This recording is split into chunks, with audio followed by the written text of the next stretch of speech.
everyone. Welcome to the webinar. My name is Zahra. I am a senior software engineer here at HackerOne. I until very recently I have been working on a couple of machine learning related projects, so AI related projects, and very recently I kind of switched gear slightly to do more like DevOpsy and more kind of like platform work. But yeah, very excited to be here today and yeah, discuss some AI stuff with all of you. So today's we have a couple of people in the panel. Maybe we can start with a round of introduction. Whoever wants to start first. I'll go. So my name is Luciano Chang. I run a consultancy that helps companies adopt AI into their systems and products. I have a software engineering background with a focus on distributed systems, but I've spent most of my career applying machine learning to various sorts of problems, mostly in the data and data management space. But I've worked in healthcare, I've worked in spreadsheet software, I've worked for Google, I've worked in ads, and so I've sort of been all over sorts of different industries and working in what was machine learning and is now AI for most of my career. Awesome. William, would you like to go next? Yeah, hello, I'm William. I'm based in the Netherlands, hence my thick Dutch accent. I'm an engineer at HackerOne for around 10 years. And last year, I'm mostly active in the domain of how we can embrace LLM and how and AI in general, and trying to figure out how we build software on top of LLM. Thank you. Carter? Sure. Hi, everyone. I'm Carter Jernigan. I've got a background in computer science from MIT. I've spent many years in the technology industry on a number of different AI projects. More recently, I did a master's degree in applied positive psychology at UPenn. And I've now launched a startup which is working on using AI to do positive psychology coaching. And so I'm really excited about all the cool stuff we can do, with combining, some of the AI and computer science with, positive psychology and technology for well-being. Very interesting. Thanks all for the introduction. Nas, I believe now we want to take a look at the poll results. How are we looking there? Yes, I see 75 of the crowd participated. So yeah, let's just share the results. Okay, 1 second. Do I have to click stop sharing, Marie? Anyway, I'll just go ahead and share the results. Yeah. So we have 50% security professionals in the crowd, followed by engineering and development, 30%, and the remaining 19% is management and leadership. And about the main challenge or the objective the audience is looking to get out of this session, there's a bit of a tie between the first two. So everyone wants to understand AI system design and development and also learn about the latest trends and best practices in AI systems. It's followed by real world use cases. So we're going to spend the largest portion on the first one anyway, so I hope it's going to be insightful for everyone who answered. Thanks everyone who joined the poll. I'll quickly go to the agenda and yeah, pass it back to Zahra. Perfect, thank you. Yeah, so primarily today we're going to cover two main topics. The first one is about AI system design and development. And then we'll have a couple of discussions around that. And at the end of that discussion, we will have open Q&A where we are looking forward to seeing all of your questions. And then the second topic is about continuous improvement and monitoring, where we'll also end with another Q&A session at the end of the thing. So yeah, let's kick it off. So we've prepared a couple of questions that we have curated from some open forum sources like Reddit, LinkedIn, and Quora. And the first question that we would like to discuss here is, how do you select the perfect AI model for your business? Would Sure, like to first start? I can chime in and Let's go, Carter. talk a little bit about this topic. And I guess the very first thing is, are you sure you need AI for solving your problem? Because there's a lot of things that can be solved with traditional approaches, whether they are, heuristic algorithms or other approaches. So I always like to start there. And there are plenty of cases where AI really does make sense. And so I'm kind of assuming, since large language models have really taken off, that people are really interested in LLMs, as the type of AI that we're talking about today. And so when picking LLM or large language models, when I'm starting on a project, I like to kind of pick the best model I can. So that might be, GPT-4 or, Claude Opus, and start with one of those and see what kind of results I can get, because it's often easier to get good results with really good models. And then I like to work backwards and see if I can get similar results with smaller models, so that I can, reduce cost, inference time, and other stuff there. So that gives you an idea of what's possible as you're first exploring a problem. And then from there, a lot of this selection really comes down to what are your business needs and requirements on, cost, latency, licensing. Where do you want to host it? Or if you're in a particular cloud, not all the models are available in your big cloud. Do you have requirements on context length? So then it comes down to a lot of those metrics. So, to recap, it's start big, do some experimentation, figure out kind of where you land on the technology, and then start figuring out what are all the other metrics that are really important for your business. So I'll take a pause there. Yeah, that actually makes sense, because these days, as you said, with the evolving kind of like usage of LLMs, everything seems to be possible or solvable by LLM, because we can easily like ask questions. But we also have to think of ourselves, like, do we actually need like this super powerful model, or can we use maybe like a smaller model if we deem that AI is actually a good solution for our problems, right?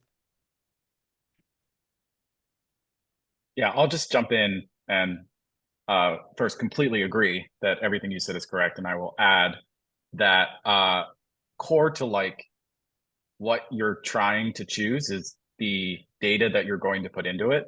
I prefer to think about business problems in the context of what is the data, the resource, the input that you're going to put into this model, and what is the expectation coming out. And I'll give you two like very different problems that require very different solutions. So if you're trying to solve like a routing problem with trucks, AI can only get you so far, because that reduces to traveling salesman, which is an NP hard, which cannot be solved by AI or even by math effectively. And so you're going to need a solver, and maybe you can use AI to make it more efficient, but AI entirely cannot solve that problem. You're going to need to manage inputs, you're going to need to manage data, and it's still like mathematically hard to do. On the other hand, like I'll give you another example. There was a product that a friend of mine worked on where they needed to reduce a lot of text down to a true false answer as to whether or not a project was on time. And so they actually ran into tokenization issues because they tried to put too much data into it, and it became a potential issue with the model itself. And so, I actually think model selection and even whether or not to use AI is completely secondary to what is the data, what is the product, what is the expectation of the output, and then you iterate on the model as Carter mentioned.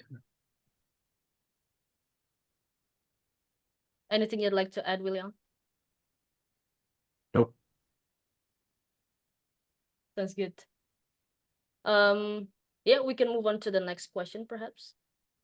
So the second question on this topic is about what are some of the most annoying challenges you're facing with enterprise AI adoption at work? Yeah, I can take this one. I guess there are two perspectives, right? So adoption internally, right? So how do we empower our colleagues and product teams to build products on AI, but also externally, right? Like how we sell AI-driven solutions. I think I want to. The second one is kind of interesting for me, is that we have to build trust with our users, right? Like especially with LLMs, there's a lot of fear out there that LLMs will do brand damage, right? They will hallucinate and come up with random facts. So building this trust with your enterprise customers, it's the number one challenge. Is like you have to be transparent. You have to like give insights of what you're doing, how you train your model, what systems you use to get your customers to opt in to our feature set. I think that was not the most annoying challenge, but the most notable challenge. Right. Would you say that there would be like a trade-off that you have to kind of like make in order to ensure that we establish that trust with the end user, so as to avoid like a lot of hallucinations, as you alluded to earlier? Yeah, so LLMs, like LLM specifically, right? They open this great opportunity to explore, as a user, explore new features, new value, but we risk, like, yeah, right, like we risk that it hallucinates. So it's a trade-off. I think,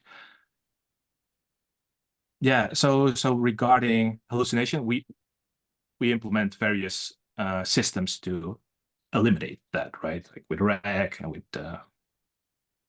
some self-learning components and that kind of stuff. Yeah, so it's a trade-off. And so we try to be, especially for enterprise customers, on the defensive side, right? Like limit the number of hallucination. We engineered our prompts that it should be factual and to the point. Right. I'd like to come back on what Luciano mentioned also earlier about that data is also like a factor that we need to consider in choosing the right model, right? Would you also say that it is also a challenge when it comes to adopting AI in the business, because data is never clean, right? In a real world, like it's always messy, so we always have to do a lot of pre-processing on that. So I'm curious to hear your take on that. Yes. So you hit it right on the head. Like the two largest problems I've seen with AI adoption, one is, the real world is very irritating that data never really comes in clean. And so if the real world only provided clean data, like, most of my job would be done, but that's just not the reality we live in. So that's one. The other one, which is sort of counterintuitive, is problem selection. I think some problems and a product being something that solves a problem lend themselves very well to AI, and some absolutely do not. And I think it can be very counterintuitive which problems are tractable by AI versus which are not. And some are actually like turn out to be like very, very, very difficult to solve with AI. And some do not. And so I think like that is sort of the other big component where people can choose a product in a problem space in a market and then try to approach it with using AI as a tool. And they find that, in fact, that's not the correct tool to use. Just to give like an example on both fronts. So like what AI is best at, in my opinion, is taking something that's like initially computationally intractable and reducing it to something that can be handed to a tool to make something more precise. My favorite solution to a potential problem that I like to present as a first pass is summarization. I think LLMs are particularly good at summarization, and I think off-the-shelf LLMs with off-the-shelf tools can be used by most technical people to produce a summarization product. And there are many, many problems out there where summarizing something as quickly as an LLM can do it is not tractable to do by a human. So that is like a very AI approachable problem. You can use data that is very imprecise to produce something that is of immediate value. The opposite of that would be something like chess, where like the number of potential chess games is more than the number of atoms in the universe. AI can only get you thus far. Chess is incredibly precise. It's binary, surprisingly intractable, despite being, deceptively like simple in comparison to something like summarizing a million PDFs. On the data side, I think people are often surprised about how much clean data they need to tune a off-the-shelf model. I like to joke that like every time I get into a machine learning project, I think I'm going to be doing super fancy, fun, like excellent machine learning tuning, like sci-fi, and instead I'm data cleaning. Like it's just every single time it just happens, and as a result, you actually need all the stuff you need right now to write standard software. You need data engineers, you need testing harnesses, you need data pipelines, you need a front end so that people can act as agents and update the data. And so, it winds up being like, a lot of very mucky work in order to get to that end value. But in the end, it can be very valuable if you choose the correct problem. Yeah, that makes sense actually. Is there anything that you would like to add here, maybe Carter? Yeah, about the challenge that you faced? Yeah, I'll add one thing, and it's based on some personal experience. There are many different use cases for AI projects.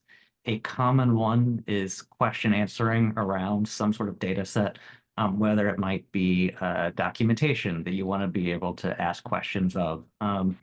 And so often people just take their PDF or their website, wherever they have this text, to chunk it into a database so that it can be retrieved to then provide some context for the AI to answer. And that works pretty well, but as you use it for a while, you might start noticing that the AI gets obsessed with specific things in your text. And it really likes to use that one specific thing in a lot of different answers. And you only find it as you just observe it. As an example, I do a lot of stuff in positive psychology. I had some information about management in Toyota factories, and there was a Japanese word, Gemba, which is the place where work is done. And when I was doing some testing, it kept putting the word Gemba over and over and over into the outputs. And I'm like, why? So for me, I had to go and modify the data and just take that word out. And suddenly I got much better answers. And so I guess it's weird, it's interesting, it makes for a funny story. But I think where I ended up is I start thinking about the data that I had originally needs to be forked. It's a new copy of the data that I'm now modifying to tweak it in little ways so that it works better for the AI. And so it really means you're not going to keep scraping your own website to keep repopulating your model. Instead, you may have a new corpus of text that you sort of tune so that you have better knowledge for retrieval for your question answering. Yeah, question answering and summarization are among some of the most common use cases when it comes to like using LLM, because it's easier to do so using LLMs rather than having to build kind of like your own custom models on that, especially these days when we have kind of like plenty of resources for those as well. Like you mentioned Cloud before, also GPT-4. Yeah. Shall we move on to the Q&A section here, Naz, or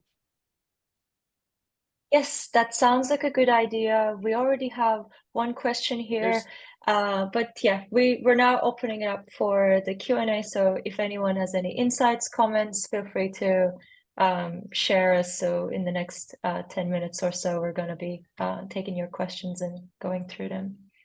Yeah, there is one question that comes in through Zoom. I'm gonna read it off and then I'm gonna pass it on to the panelists. How do you go about creating or using a local LLM for your own private data?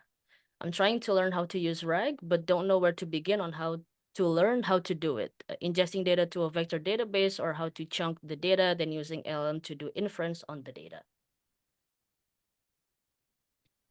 William, would you like to take that as a first pass?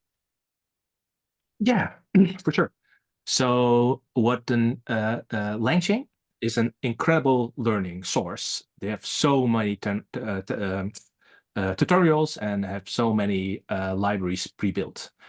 Together with Hugging Face, I think if you're looking for the fundamentals of RAG and how to populate a RAG database, I would totally have a look at LangChain. The question also states like creating a local LLM. I'm assuming that's using an LLM. Creating or using a local LLM. That's in the question. Yeah, I'll hop in. Definitely agree with LangChain and Hugging Face. When I try to start a project, I typically pull something off of Hugging Face. I used to recommend that people just, for VectorDB, I used to recommend just people use whatever they're comfortable with. Postgres has a plugin called PG Vector. I would use SQLite because Postgres would never stay up on my computer. I've recently been using DuckDB, which actually has like plugins that make it very SQLite-esque, but have like better management of like very, very large vector, very, very large data formats. The one thing I would not recommend, and I used to do this, would be like training your own model from scratch. Unless you have like a really good reason, I would highly recommend just pulling one of the open source models off of Hugging Face. I think in practice, like from scratch base model training is probably going to be the purview of someone who has considerably more resources than a single person might have. It's fascinating as an academic exercise. Like there are YouTube videos online that walk you through how to train like LLMs that are pretty good.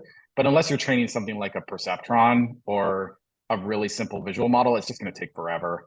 And unless you have a data center. So I would highly recommend pulling something down from Hugging Face, learning how to tune it, learning how to have your RAG available. Some people just use something like Algolia, which is like a standard search engine to pull RAG stuff and then stuff that into the prompt.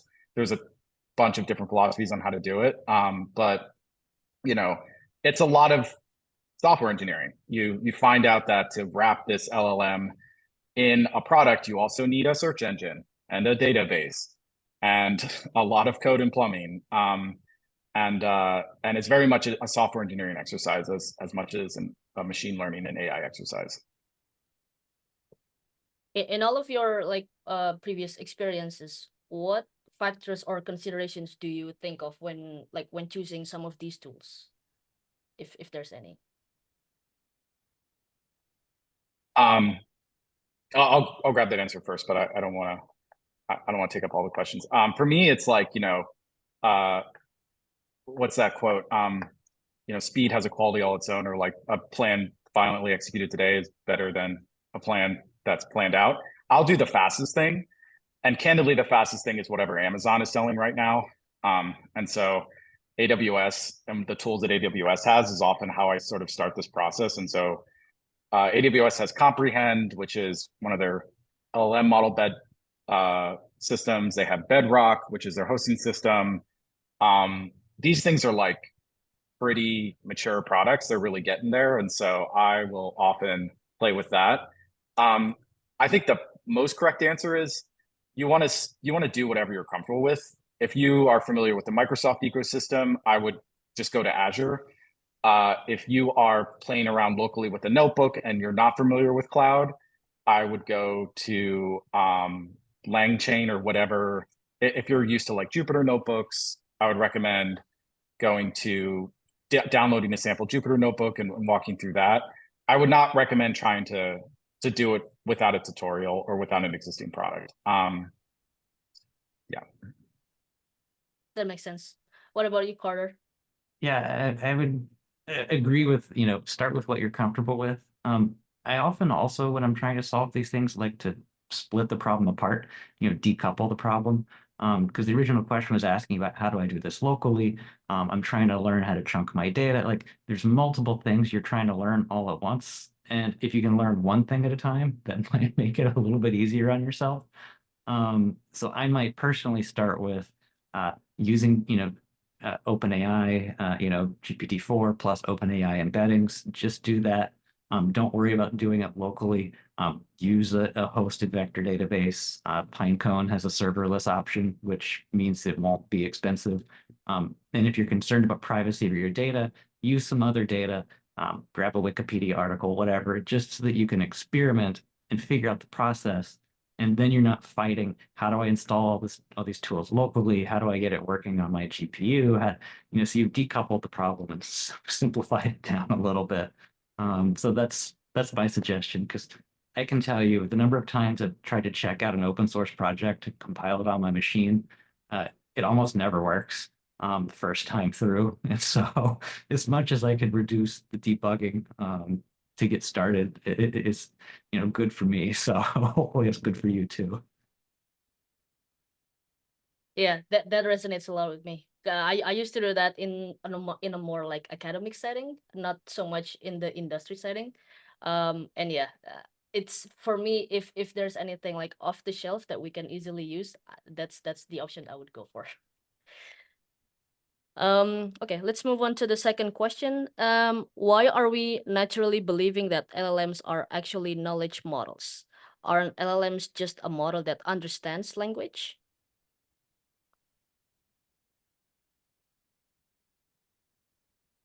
I'd like to kiss us off. Yeah, I think the word understand is probably a bit loaded. An LLM is not a person. It's a tokenization system. So it takes the text you're giving and it predicts the next token. What it's very, very good at is keeping a bunch of context available in order to do that prediction, considerably more than is perceivable by your average human. It's what's called very high dimensional data, and that it's like thousands and thousands of dimensions of data that it uses to predict that next word. I don't love anthropomorphizing LLMs.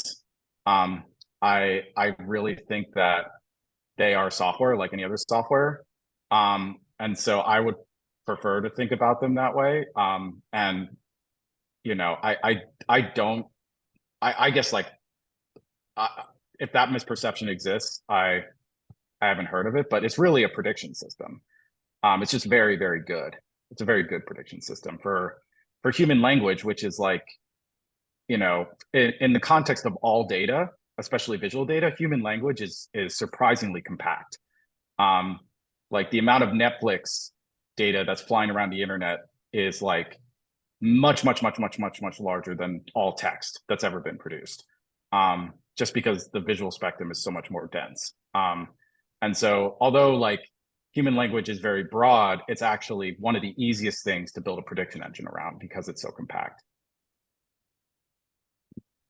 Yeah, I guess maybe some people tend to think that it understands us because LLMs were trained based on like very large data, and it's able to do almost very good prediction that that generates output that we expect, so it's kind of like, oh yeah, that's what I'm expecting, but it's never 100% accurate either. So and as you said, it's only a prediction, right?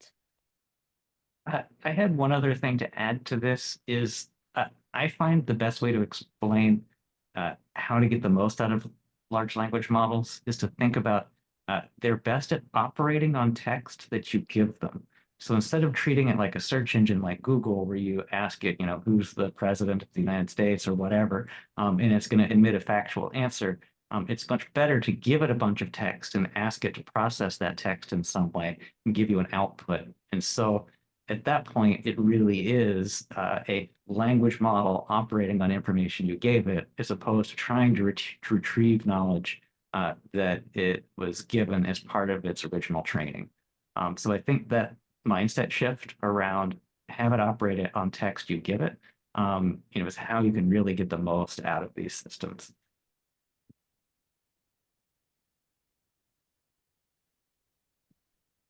That makes sense. So next question, what are some use cases for AI that you might think of as low-hanging fruit in cybersecurity within a tech-heavy company? William, maybe let's start with you this time. Yeah, pretty relevant to our work. Yeah, low-hanging fruit. I think low-hanging fruit is build a system that helps you deal with security findings, monitoring, that kind of stuff. So there's a detection and leverage LLM with RAG to enrich that finding.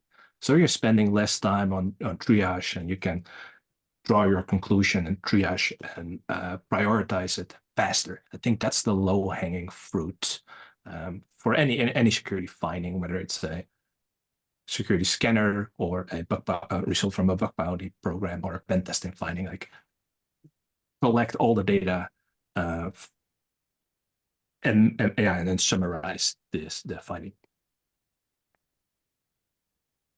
I guess That to this me- also kind of a little bit related to like our earlier discussion, like when to use AI and when not to use AI. So when we deem that, oh yeah, AI is the right solution, then we think of like, yeah, what is the first thing or like the simplest thing that we can solve with this tool, right? Yeah. What's your take on that? Sorry, William, go ahead. I was gonna ask Carter as well. Yeah. No, go ahead. You were going to ask me, is that what you were saying? Yeah.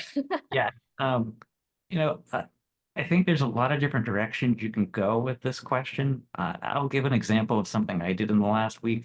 I know the Java and Kotlin programming languages extremely well. I've been using them for Java for almost 15 years.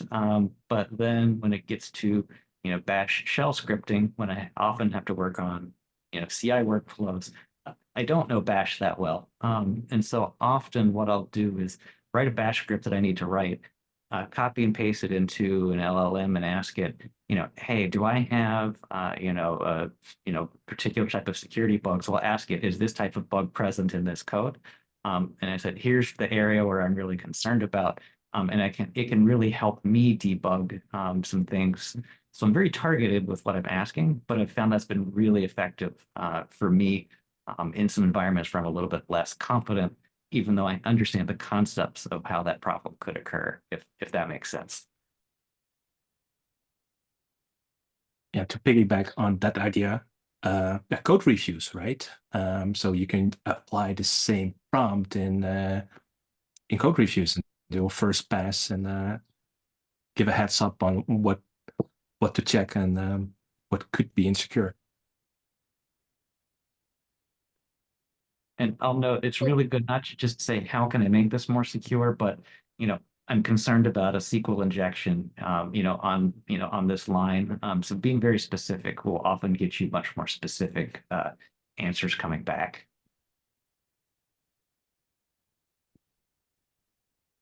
Cool. Thank you both. Next question, how does one handle licensed open source software provided by LLMs for one's query, especially when the LLMs don't credit the source at times and blindly provide snippets of code sourced from the web? Maybe Luciano, this time we'll start with you. One moment, let me read that.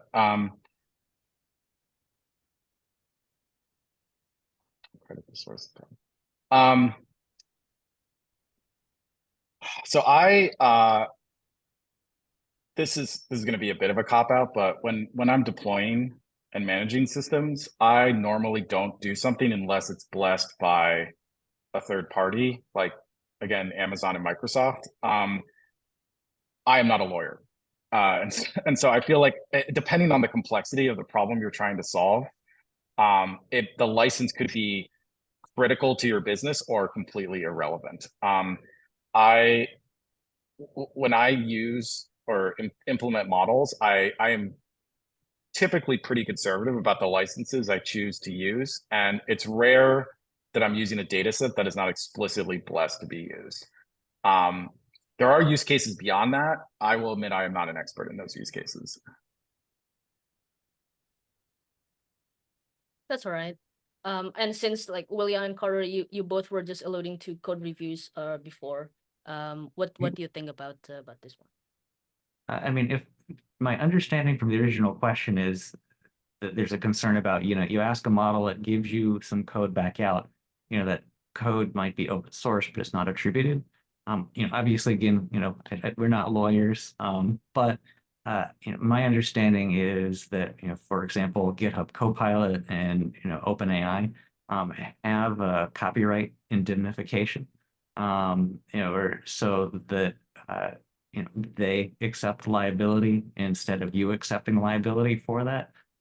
So Right. and obviously you want to check with your lawyers and everything else, but I think there are some things in there that can give us a little bit better confidence about the risk we might be taking on there. So I would check to see what model you're using has in terms of some of those protections. Gotcha. There's a couple of two more questions actually on this one. Let's maybe go through those and then we'll move on to the next topic. Next question is, I don't quite understand the concept of tokenization. Can you simplify it and explain how it relates to AI models? I think this might be something that you alluded to earlier, Luciano. Maybe if you would like to start with that. So yeah, a token is like the smallest, what's the best way to describe it? There's a technical definition, but it's like the smallest potential value of the next input. So in most LLMs, a token is a word. So we don't, when we train, when OpenAI and other people with data centers train models, they don't train it how to spell. So they give it a set of words, and those words are the smallest, like the atomic level of what is the actual output. I myself don't write a lot of tokenizers, but token is like a very common term that is used in machine learning and AI to sort of represent the smallest level of thing that can be inputted or outputted. William or Carter, do either you deal with tokenization level directly? Like I actually don't. I don't train base level models. Well, I just pasted a link in the chat, which is for OpenAI's tokenizer. Okay. They've got like a web demo, so you can just type in a sentence, and it'll show you how the words are being split up into tokens. Yeah. I think that I don't think we need to be, super detailed on the technical aspects. I think this just gives the high level of, AI models think of words split into little chunks called tokens, and a token is roughly 1/4 of your, wait, no, it's, yes, 1/4 of your word count, roughly. That's kind of the approximation. So if you have 100 words, it's 100 divided by 4, 25 tokens, roughly. And that's kind of how the models think about it. So they don't think about words, they think about tokens. And that Okay. link will Yeah. let you see how a sentence would be chunked into tokens. So that just might conceptually make it more clear. And there's a whole science around how to come up with a really efficient tokenization system. Yeah. Perfect. Feel free to check that out. So I didn't see this question, but thanks, Nas, for sending this to me. What AI do you think generates the best results for Blender Python scripting? With OpenAI, Claude, Gemini, or Llama, I often get syntax errors. Is there any system that gets the code, tries to run it via Blender Python command line, and reports the errors back to the AI system to try again?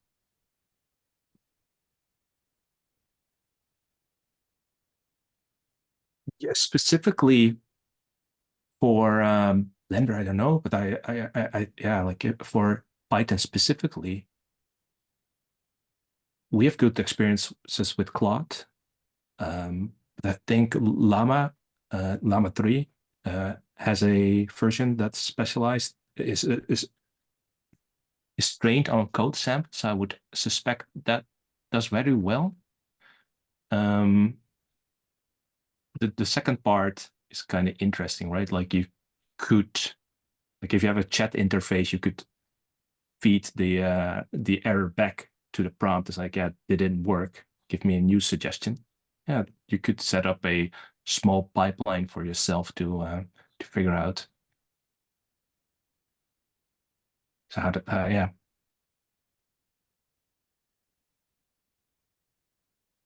What about you, Carter? Do you have any? Have you had any like past experience with this one? You mean on with?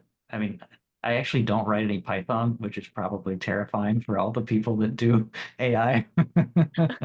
I do everything in Java and Kotlin, so I don't think I'll have a good answer for this one. Yeah, so No I think worries. I think there's a different, like, you have syntax error and you have errors where the model fantasizes an API or a function call. That happens pretty frequently, right? So and in that case, it might be worth checking out, again, Hugging Face for models that's specifically trained on the Blender API. So it knows the Blender API and it knows which functions it can call and when and how. Yeah, I can say that Hugging Face has quite good resources on these things. So yeah, maybe it's worth to check that out. Yeah, let's move on to the next topic, maybe in the interest of time as well. So the next topic is about continuous improvement and monitoring. And then the first question that we created about this one is, how can you ensure that an AI algorithm is consistently reliable over time?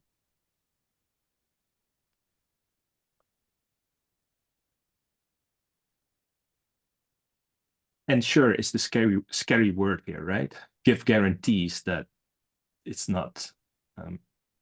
So what we do is we write specs.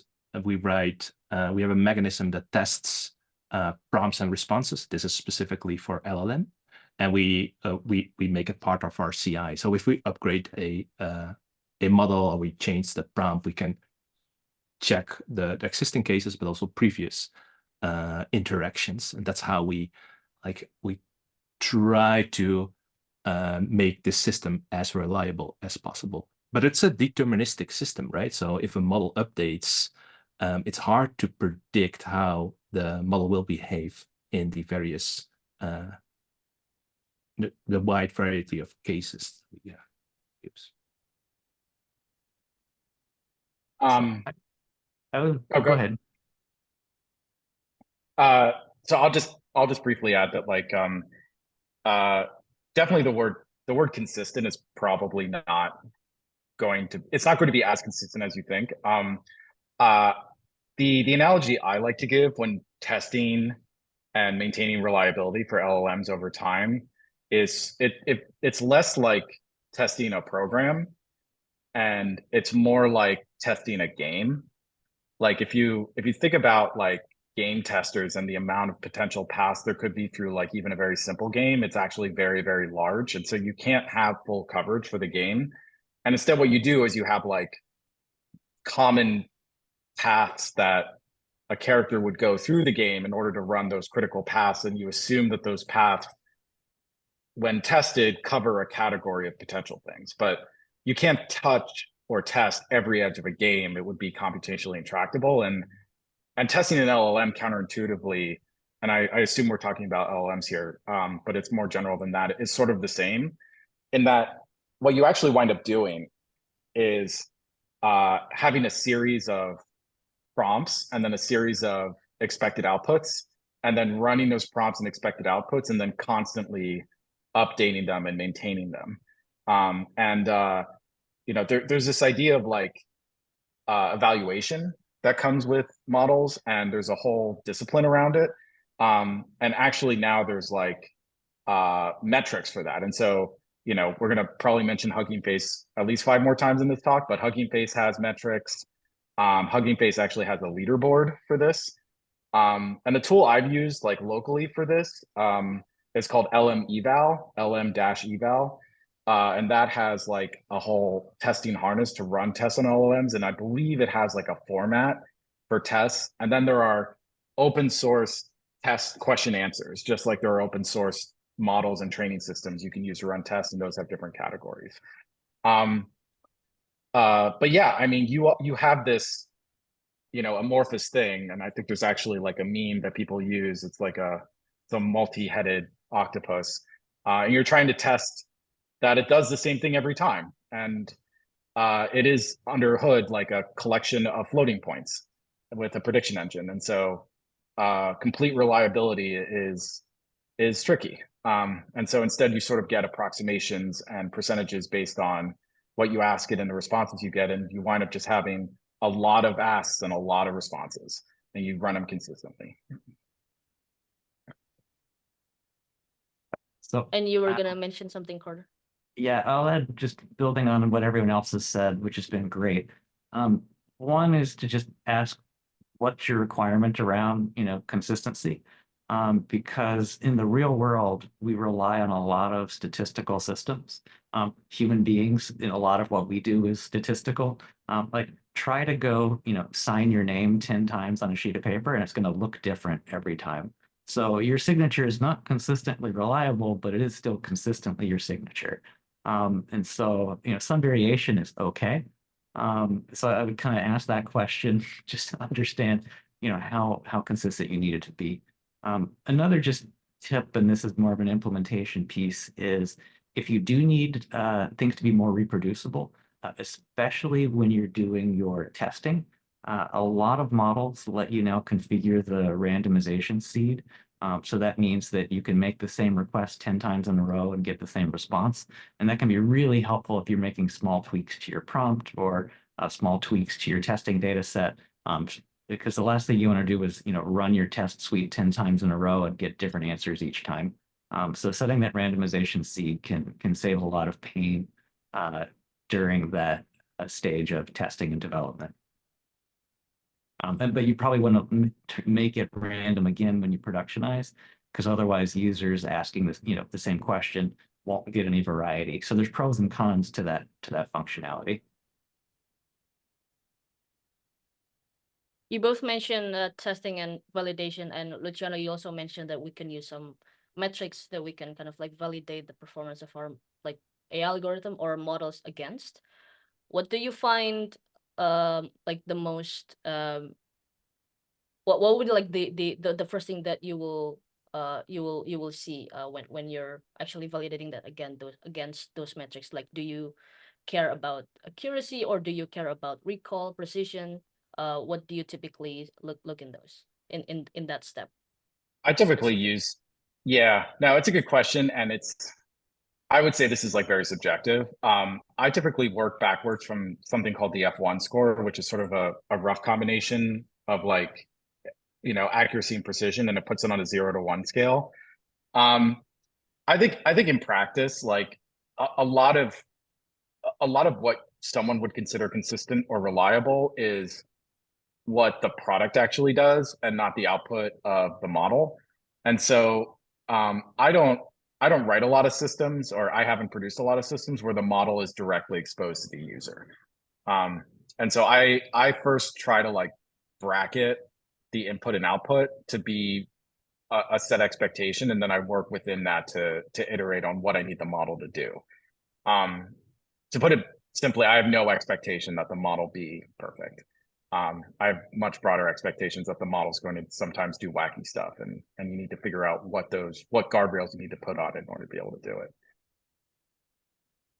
And I'll let Zara, the question you asked prompted, it was a really good question because it prompted some deeper thinking about this. I would ask, what's the problem you're solving? Because how you evaluate it can vary.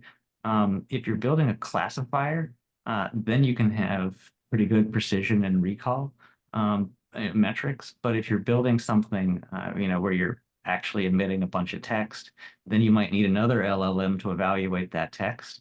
And so then it gets a lot fuzzier. So I would ask, what's the problem you're trying to solve? And if you are creating a classifier, there are a couple of technical pieces that you can do to make the classifier more robust. In particular, for some of the models like OpenAI in particular, has some arguments when you make an API call to set, I think it's called the logit. I don't know how you pronounce that word. I've only seen it in writing. I've never heard anyone else pronounce it. But it's the logit bias. And basically you can force the model to only give certain tokens to come back out. So basically you look up what's the token for true, what's the token for false, and you can force the model to only give you true false as a response. And so if you do that, you're much less likely to get incorrect answers coming back out of the model if you're trying to do a true-false classifier, just as an example. Perfect. We also have another question about this one actually. Is it not sure? Okay, there we go. How often should an AI system's design and development be evaluated to ensure its safety? So there's that word ensure again that freaks everybody out. Hopefully not, but yeah, what do you folks think? Continuously, right? Ideally, should be. Especially, Yeah. yeah, especially if there's some self-learning component, or you switch models. Yeah, if we look at at safety in the broadest sense of the word, right? Like, is it compliant? Does it hurt your brand if the AI fantasizes something you don't want, right? So it's a continuous process which you can fix by tooling or by right, but by tooling, but also by manually evaluating the results by hackers, for example. So also involving, even though it's intended to be somewhat of an automated system, but also involve human in the loop, I suppose. Yeah, that's what we're doing, right? Yep. Anything Yeah. to add, Carter or Luciano? Yeah, you know, I'm not an AI safety expert, but I have a colleague that is. So I'm going to quote Dr. Golfab Tarrant, who is the head of safety at Cohere, who actually did like a pretty excellent talk at NVIDIA GTC about this. And so there's like, you know, there's sort of like two broad categories of this. There's like internal versus external risk. So like internal risk is the management of the data, and then the expectation for the base model that comes in.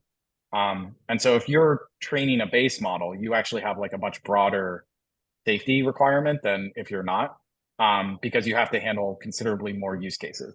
And so, you know, understanding the context of the model you're starting with and what you're fine tuning and what you're fine tuning it with is really important. And whenever that changes is when you should check the safety parameters that you expect. And that leads to the second thing, which is the other part of this is like external.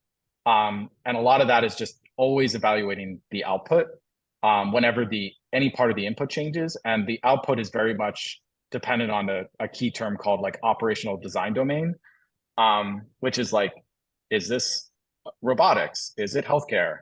Is it a self-driving car that you can make assumptions about that it's probably on the road and it's probably on Earth, versus an LLM where you can't particularly make those assumptions. And so, you know, to properly like figure out how frequently to do it, like you need to define what safety is in your operational domain.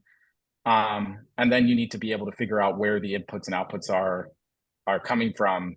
And a big part of that is like understanding the base model, understanding the data set, and of course, like evaluating the precision of the output, and doing that, you know, ideally continuously. Again, it depends on the domain it's operating in. And I recommend everyone go read Dr. Golfab Tarrant's work. She's great. Nice. If you can share some links to us, that would also be great, Luciano. I will find some. Perfect. Thank you. So we're gonna open up to the last Q&A section. There's a question in the chat. Let me read it off first.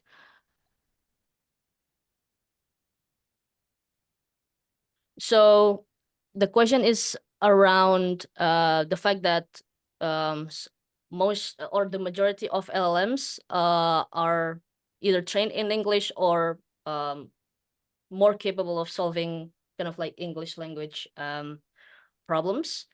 And our guest has been trying to let the AI learn other languages as well. Because English was, sorry. Oh, we okay, learned, sorry, let me rephrase that question. So the majority of LLMs are in English. I've been trying to scan my documents and let AI learn it, but without any reference to English words. It seems like this idea might be too far-fetched for me to be working on right now. Do you think we can see support for other languages in the future?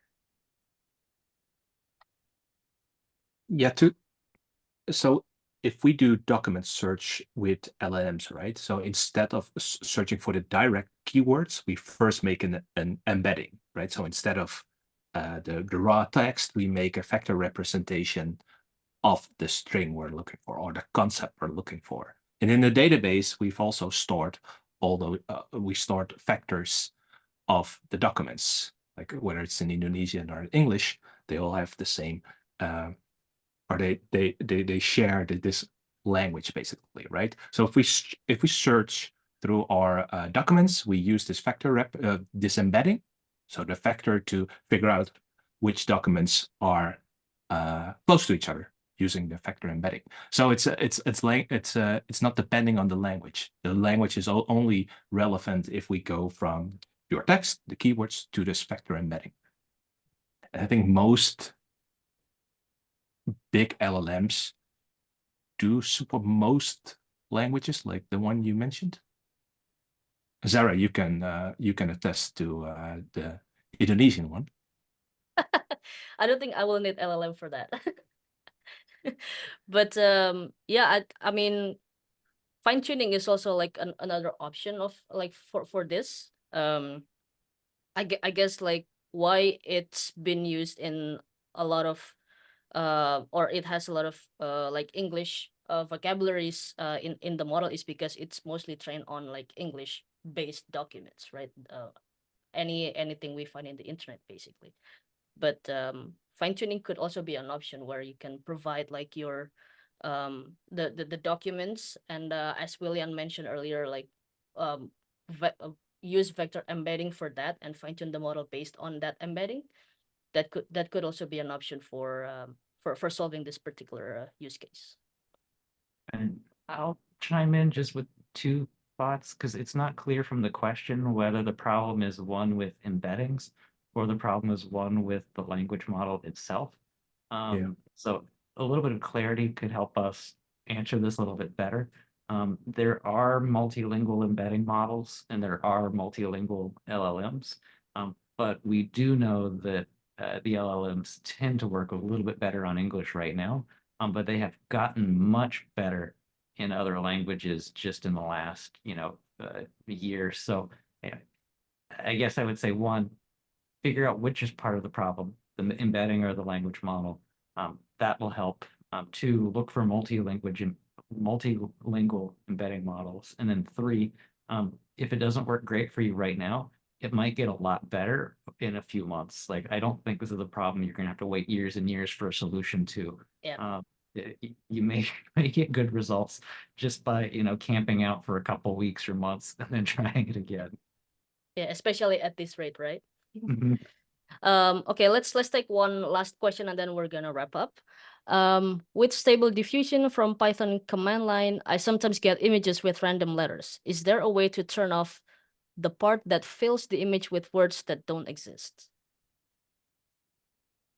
So I can comment on this. I use stable diffusion quite a bit for content generation for a handful of products. Nice. Yeah. The short answer is there's not an easy way to do it. You have to do a lot of prompt engineering in order to get stable diffusion to output something that you're happy with. And I think I like to remind people about dealing with stable diffusion and other visual models is that they're dealing with so much more data and so much more human perception than an LLM that there's still much more work to do on them. So the short answer is there's not an easy way to do it. The slightly longer answer is the feature you're asking for, and I've spoken to actually people who work in animation about this, is called the image being art directable. In order to point at something in the image and say, I want this specific thing changed.